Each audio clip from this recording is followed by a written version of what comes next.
bahwa tol kita di Sigli Banda Aceh dan sampai sekarang ini sudah fungsional Bapak untuk seksi 1 yaitu ruas Ciliwung Padangtiji Bapak. Memang kita fungsionalkan sudah semenjak kemarin tanggal 6 sampai dengan nanti tanggal 4 Januari Bapak. Namun untuk jam fungsionalnya ini jam 8 sampai jam 6 sore Bapak. Karena kita masih memperhatikan terkait keamanan dan beberapa pelengkap jalan di situ masih belum ada yang terpasang Bapak.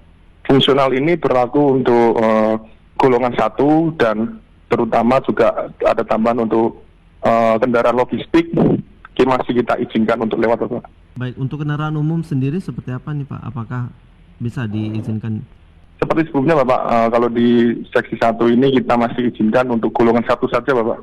Karena terkait keamanan dan kalau kendaraan berat kan mungkin keamanannya kurang Bapak. Karena tol ini juga belum sepenuhnya siap sebenarnya Bapak. Masih ada beberapa spot-spot yang masih perlu diperbaiki Pak. Kira-kira gitu.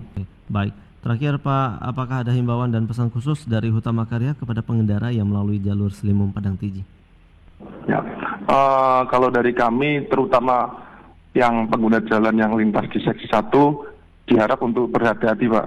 Karena ini kan seksi 1 ini kan masih ada beberapa spot tadi penyempitan jalan, maksimal kita himbau di 60 km per jam.